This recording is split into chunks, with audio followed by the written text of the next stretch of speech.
Relacionado con el fallo Sosa, del fiscal, del procurador general de la provincia de Santa Cruz, que acaba de salir de la Suprema Corte de la Nación. Fernando, siempre te preguntan cuando vas a programa de televisión, recién estábamos con nuestro segundo invitado, Francisco Cabrera, ministro de Desarrollo Económico de la Ciudad Autónoma de Buenos Aires, que siempre hablamos de estas peleas que tenés en Twitter, de estos duelos retóricos, con algunas personalidades que, por cierto, son muy fogoneras de este tipo de actitudes, porque siendo un gobierno como es tan patotero, los Moreno, los Aníbal Fernández, etcétera. Pero te quiero hacer una pregunta, sacarte de esto, y preguntarte algo que pocas veces te preguntan en los programas de televisión. Vos sos un diputado que tiene muchos proyectos. Hacenos una breve síntesis de cuáles son los más importantes que hoy están en curso en tratamiento legislativo. Bueno, me alegro de la pregunta, porque siempre, normalmente a uno lo llaman a debatir el pasado y después le dicen que no tienen proyectos. Claro. Le invitan a comentar las hazañas del matrimonio Kirchner y dice, usted no hace más que oponerse. Bueno, a los Kirchner en realidad las personas dignas por lo general solo encuentran maneras de oponerse. Bueno, proyectos. Yo hablaría básicamente de 5 que son los que están avanzando. El más embrionario es el de ley de medios. Es necesario y urgente una reestructuración de la ley de medios. Yo había partido con un proyecto muy amplio de reestructuración de toda la ley, ahora nos vamos a concentrar en algunos puntos cruciales de la ley.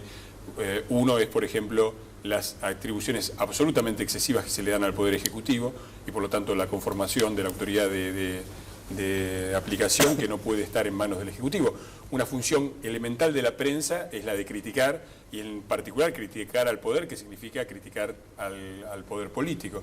Entonces la autoridad de aplicación tiene que tener mayoría, una composición muy fuerte, opositora, independiente y opositora, y no del oficialismo, ya sea para este gobierno como para el otro. Otro es el plazo de desinversión. Es una locura obligar a las empresas a vender en un año. Hay que ampliar ese plazo y hay que contemplar también los derechos adquiridos de las empresas y también de los trabajadores, porque este gobierno que tanto habla de proteger a los trabajadores pone una ley, obliga a vender las empresas en un año y no pone ninguna ley de protección de los puestos de trabajo. Ese es uno. Ecobuses. Las ciudades grandes, las ciudades mayores de más de 500.000 habitantes tienen un problema muy importante de transporte, pero además tienen un problema ecológico, de hábitat, del ruido enorme que producen esos colectivos y de la contaminación que producen los motores a gasoil, por lo general mal regulados. Este es un proyecto para transformar toda la flota, paulatinamente, en un plazo razonable, toda la flota de colectivos de las ciudades de más de 500.000 habitantes a motores híbridos o a motores con GNC, que son mucho menos contaminantes.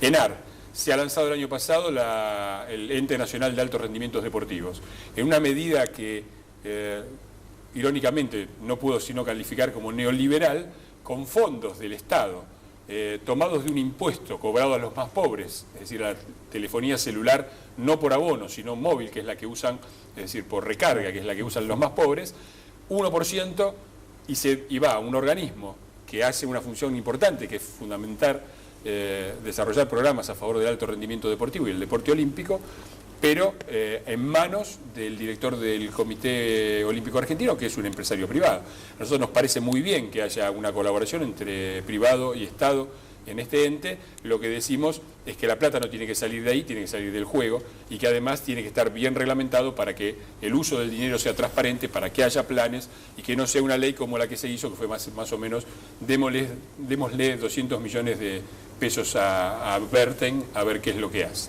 Elección de diputados al Parlasur. El Parlamento del Mercosur está emprendiendo una vía similar a la que tuvo el Parlamento Europeo. Está transformándose de asamblea parlamentaria consultiva y sin elección directa en un verdadero parlamento, y esto es fundamental. El caso de las pasteras ha mostrado, por ejemplo, las consecuencias de no tener una legislación ambiental común, y no la tenemos porque tenemos 20 años de Mercosur, pero no tenemos un verdadero parlamento.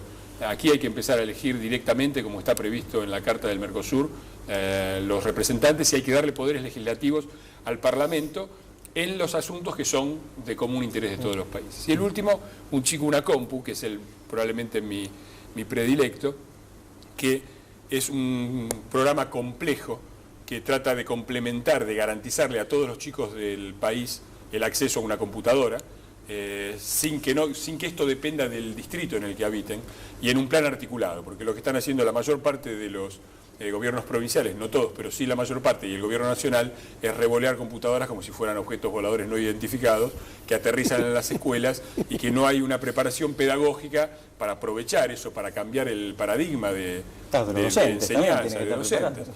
Incluye un plan de perfeccionamiento docente e incluye también el plan de un desarrollo de un clúster, es decir, de un complejo productivo de industria de avanzada que pueda abastecer. Sí, porque siempre se habló, se trataba de comparar el símil de ese proyecto de darle a cada chico una computadora, que al final me parece que como este gobierno lo hace habitualmente, son fuegos de artificio que no terminan concretando en nada, y lo querían comparar con el tema del proyecto de las decisiones que tomaron en Uruguay, primero Tabaré Vázquez y ahora Pepe Mujica, en el sentido que realmente vos le querés dar, o sea, en el sentido que no es revolear computadoras, sino que es que cada chico tenga su computadora con la capacitación necesaria.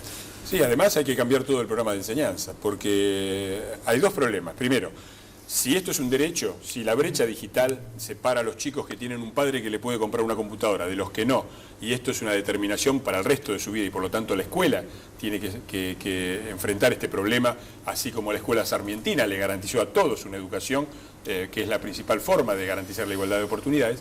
También hay que cambiar el programa educativo, porque todo el programa educativo es obsoleto, está pensado en un contexto de información escasa, donde el docente era el que tenía la información, el chico llegaba, el docente brindaba la información y después había un examen donde el docente verificaba que la información había sido recibida.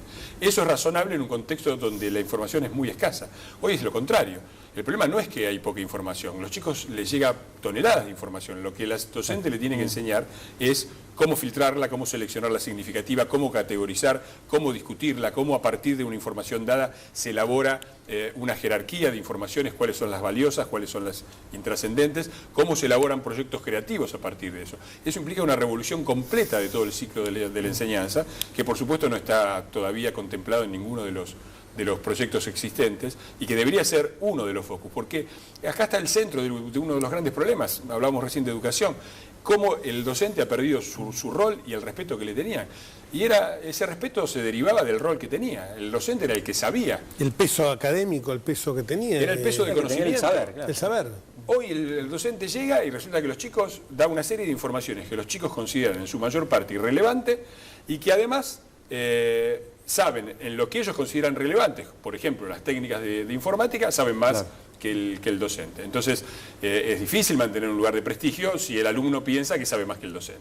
Entonces, ese es uno de los principales problemas. El tema edilicio, que yo no le quiero restar gravedad, es un tema menor en la educación argentina. El tema fundamental son los programas de estudio, que están completamente obsoletos.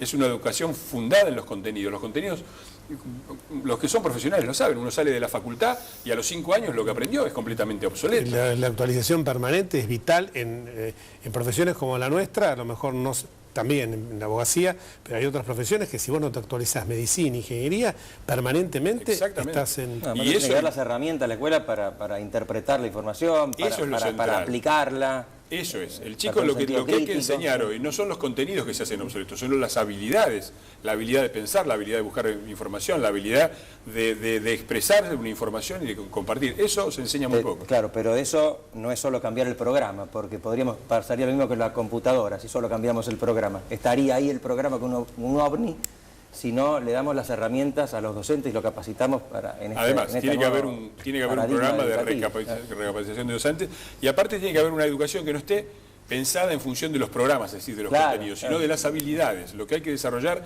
es un sujeto autónomo, capaz, creativo, inteligente, capaz de manejar información relativa a un universo y cambiar de ese universo y tener esa habilidad de poder manejarse en otro. Eso es lo fundamental. Fernando, muchísimas gracias. Esto es para que la gente vea que no solo nosotros criticamos, sino que también proponemos, que no solo estamos permanentemente hurgando en el pasado, como nos quieren mostrar desde el vértice del Poder Político Nacional, sino que miramos el futuro. Gracias.